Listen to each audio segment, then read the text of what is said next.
व्यापारी के खिलाफ दर्ज मुकदमे की निष्पक्ष जांच की मांग। उद्योग व्यापार प्रतिनिधि मंडल ने एसपी को सौंपा ज्ञापन। उत्तर प्रदेश के जनपद बिजनौर में एक वरिष्ठ व्यापारी के खिलाफ दर्ज मुकदमे को लेकर उद्योग व्यापार प्रतिनिधि मंडल के पदाधिकारियों ने पुलिस अधीक्षक से मुलाकात कर निष्पक्ष जांच की मांग की है। संगठन ने इस संबंध में एसपी को ज्ञापन सौंपते हुए पूरे मामले की गहराई से जांच कराने का अनुरोध किया। ज्ञापन में बताया गया कि रौनक ट्यूबवेल पर एवं मशीनरी स्टोर के संचालक जहीर अहमद, जिनकी उम्र लगभग 80 वर्ष है, लंबे समय से व्यापार से जुड़े होने के साथ साथ समाज सेवी के रूप में भी जाने जाते हैं। व्यापार मंडल का कहना है कि हाल ही में उनकी पुत्रवधू द्वारा जहीर अहमद के खिलाफ चारित्रिक आरोप लगाते हुए एफआईआर दर्ज कराई गई है। क्या नाम है आपका?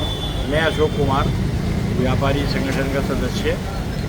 और आजकल जो हमारे शहर में प्रकरण चल रहा है जहीर अहमद, हाजी जहीर अहमद जी का, उनके खिलाफ जो गलत एफआईआर लिखाई गई है वो बहुत ही गलत है और दुष्परिणामों से प्रभावित होकर लिखाई गई है। हम चाहते हैं कि उनके साथ न्याय हो और वो बिल्कुल सही सामाजिक कार्यकर्ता है, कोई गलत कार्य करने वाले आदमी नहीं है। मैं तो बहुत चाहता हूँ कि उनके साथ न्याय होना चाहिए। ये जहीर जो हमारे व्यापारी हैं उनके खिलाफ जो एफआईआर लिखाई गई है वो बहुत गलत है। उसको न्यायपूर्ण तरीके से सुलझाया जाए और वो उनको न्याय दिलाए।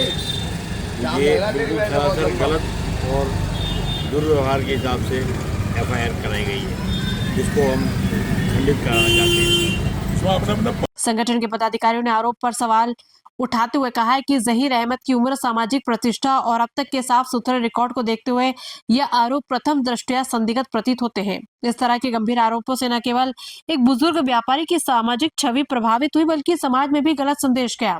व्यापारी इकट्ठा हुआ है, क्या मामला है? पहले मैं परिचय करा दूं। मैं मनोज कुच्छल, प्रांतीय महामंत्री, उद्योग व्यापार प्रतिनिधि मंडल उत्तर प्रदेश और जनपद बिजनौर का मेरे पास जिलाध्यक्ष का दायित्व है।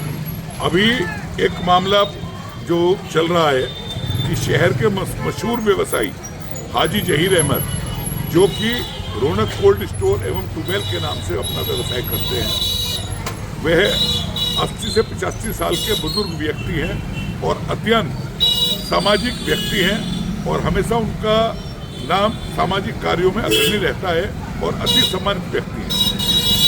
जहाँ तक सवाल है कि मैं पिछले 40 वर्षों से पर्सनली उन्हें जानता हूँ और कभी जो उनके खिलाफ ये एफआईआर हुई है, हमारी एक ही मांग है पुलिस प्रशासन से कि इस षड्यंत्र के पीछे जो भी तत्व हैं इसकी जांच कराकर कार्रवाई उनके खिलाफ अवश्य हो कि कैसे एक प्रतिष्ठित आदमी की प्रतिष्ठा को उन्होंने धूमिल करने का कार्य किया है।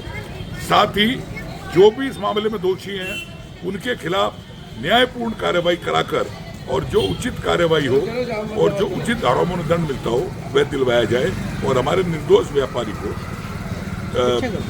बाइज्जत रिहा किया जाए। उद्योग व्यापार प्रतिनिधि मंडल ने पुलिस अधीक्षक से मांग की है कि मामले की निष्पक्ष, पारदर्शी और तथ्यात्मक जांच कराई जाए ताकि सच्चाई सामने आ सके और किसी निर्दोष व्यक्ति के साथ अन्याय न हो। इस अवसर पर प्रतिनिधि मंडल में जिलाध्यक्ष मनोज कुच्छल, मनीष त्यागी, बीएस राजपूत, अरविंद पाल सिंह, मानव सचदेवा, सचिन राजपूत सहित अन्य पदाधिकारी मौजूद रहे। मैं मनोज कुच्छल, मैं उद्योग व्यापार प्रतिनिधि मंडल उत्तर प्रदेश का प्रदेश महामंत्री और मेरे पास बिजनौर में जिलाध्यक्ष का दायित्व भी है। अभी एक प्रकरण बिजनौर का चल रहा है जिसमें हमारे बुजुर्ग व्यापारी हाजी जहीर अहमद जी, जो कि रौनक ट्यूबवेल एवं मशीनरी के नाम से व्यवसाय करते हैं, वह अति प्रतिष्ठित और सामाजिक व्यक्ति हैं। पिछले 40 साल से मैं पर्सनल तौर पर हाजी जहीर से परिचित हूं। अनेक सामाजिक कार्यों में वह हमेशा बढ़ चढ़कर हिस्सा लेते हैं और अग्रणी रहते हैं। उनके खिलाफ एक षड्यंत्र रचकर जो ये दुष्कर्म की धाराओं में एफआईआर दर्ज कराई गई है, यह बस अत्यंत पीड़ाजनक है और मैं मांग करता हूं पुलिस प्रशासन से कि इसमें निष्पक्ष जांच कराएं। साथ ही जो षड्यंत्रकारी हैं, जिन्होंने अति प्रतिष्ठित परिवार की प्रतिष्ठा धूमिल करने का कार्य किया है, उनके खिलाफ सख्त से सख्त कार्रवाई हो और जो भी प्रकरण में दोषी है उन्हें ना बख्शा जाए। इस प्रकरण को लेकर हम जिले के अधिकारियों से अगर न्याय नहीं मिलता तो हम प्रदेश स्तर तक के अधिकारियों से मिलेंगे और इसमें न्यायपूर्ण जांच कराकर ही रहेंगे। इसमें कप्तान साहब को ज्ञापन दिया है आप लोगों ने? हमने कप्तान साहब के नाम पे ज्ञापन दिया गया था, तो चांस की बात थी कप्तान साहब तब तक नहीं आए थे, लेकिन ज्ञापन उन तक पहुंच गया हमारा और हम शीघ्र ही इसमें जिलाधिकारी महोदय बिजनौर और अगर जरूरत पड़ी तो मंडल स्तर पे भी या और जोन स्तर पे भी मुलाकात पर्सनल तौर पर करेंगे।